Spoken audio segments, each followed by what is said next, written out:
Welcome to the Mobile Home Park Mastery Podcast, where you will learn how to identify, evaluate, negotiate, perform due diligence on, finance, turn around, and operate mobile home parks. And now, here is your host, the fifth largest mobile home park owner in the United States, Frank Rolfe. Pulling the trigger is a slang term for total commitment because once you pull the trigger, you can't unpull it.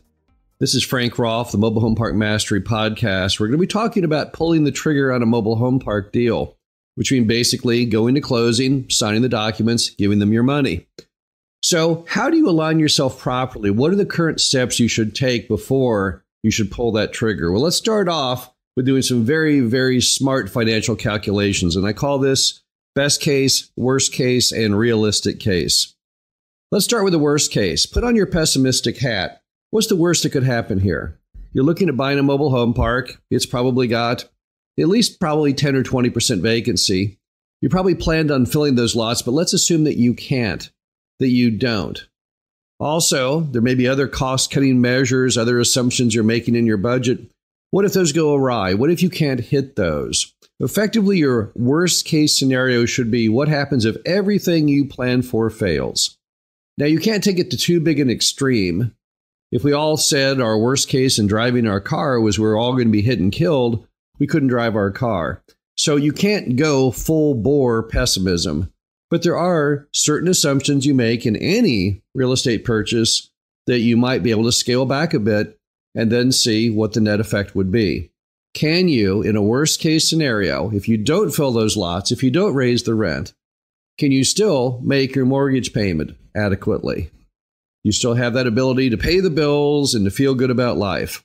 And if the answer is no, in my worst case scenario, I go bankrupt, then you might not want to pull the trigger because bad things do happen. We've noticed that here, obviously, with the COVID-19 pandemic. Unexpected things do occur, and you really don't want to extend yourself too far. So I would want in my worst case scenario, if I have nothing but bad luck, that I can still cover the mortgage. Maybe not make any return at all on my down payment principal, but be able to at least at a minimum until such time subside, be able to make my mortgage payment. Then you have the other extreme of the scale, which is the best case scenario.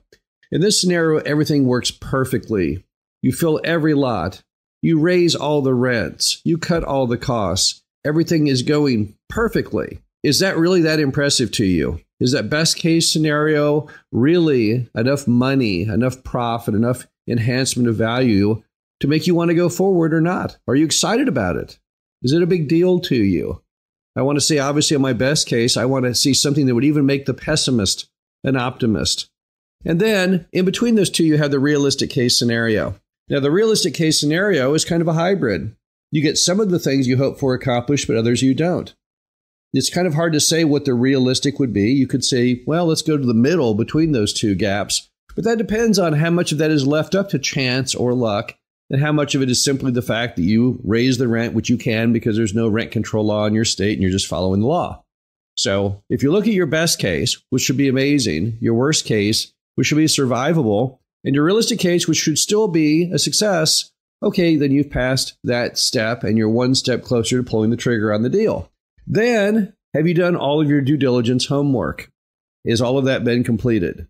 So, did you follow to the letter the certificate of zoning, verifying all of the costs, line item by the real provider or 3 bids? You have a handle on every aspect of your property. You have private water, private sewer. Did you check out all those systems? Do you know what it will cost to fix them, their current condition? You have to be an absolute expert on that property before you should even think about pulling the trigger on closing.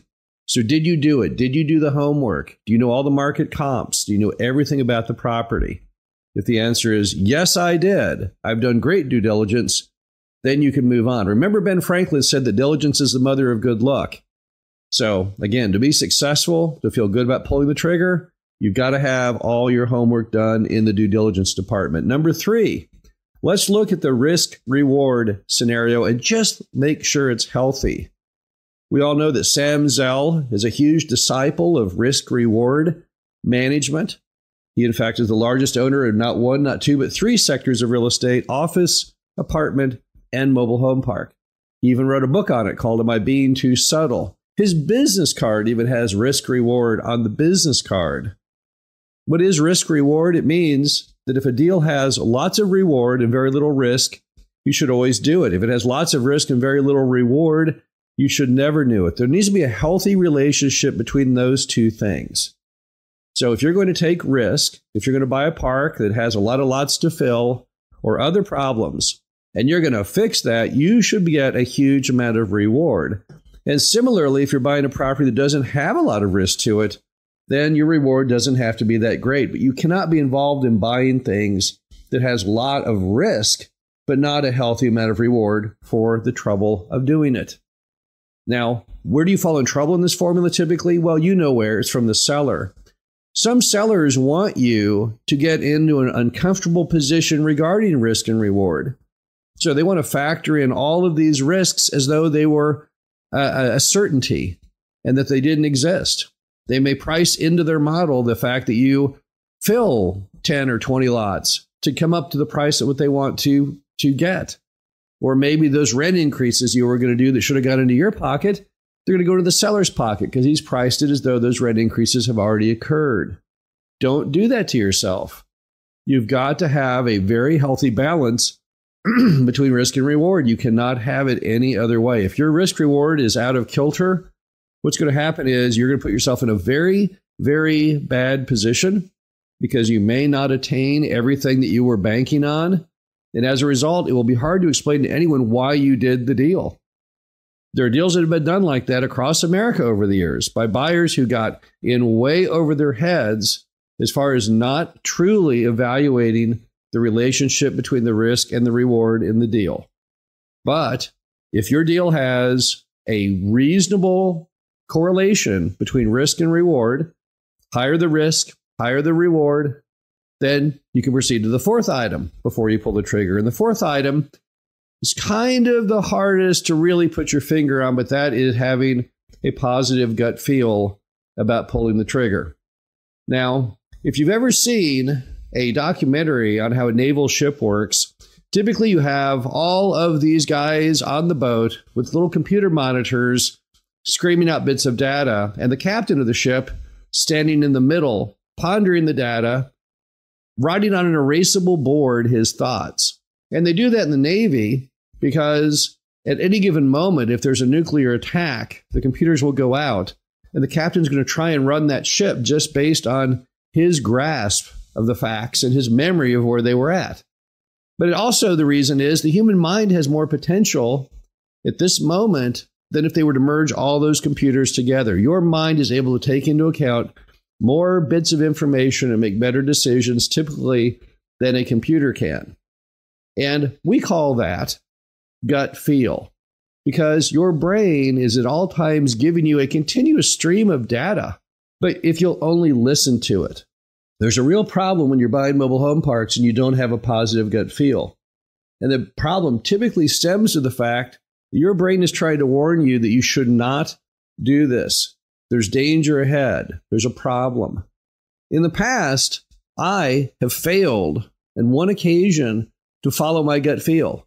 Very early in my career, way, way back, I bought a property in Shreveport, Louisiana, and I did not feel positive about it at all.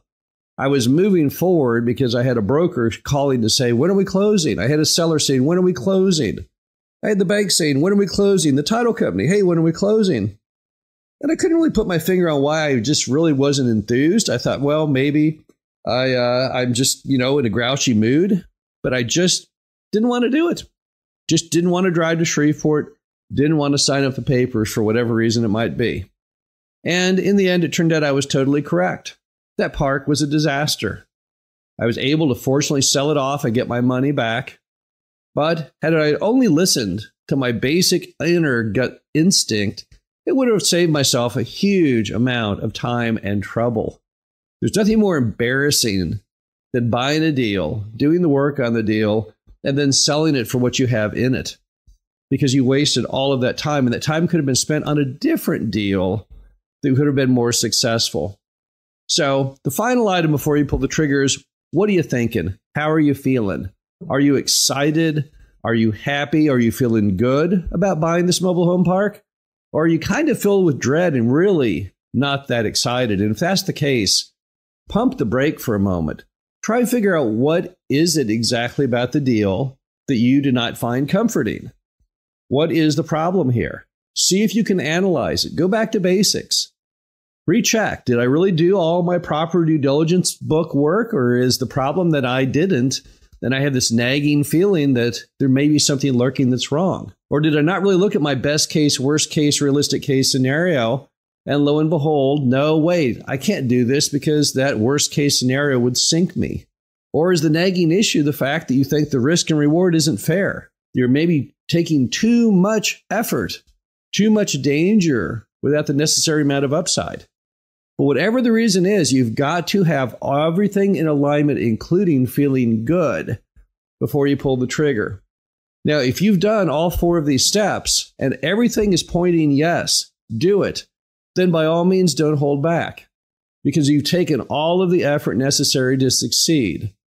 But until you can answer yes to those 4 categories, you should not go to closing. You should not pull the trigger.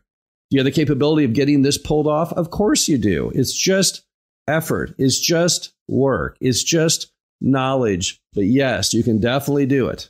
Many mobile home parks are bought constantly where everything is in perfect alignment. But definitely, it's a great idea to have all things aligned if you want to succeed. This is Frank Rolfe, the Mobile Home Park Mastery Podcast. Hope you enjoyed this. Talk to you again soon. Thank you for listening to the Mobile Home Park Mastery Podcast. Be sure to visit us at mhpmastery.com to subscribe to the show, read our show transcriptions, and access all of our great information on mobile home park investing.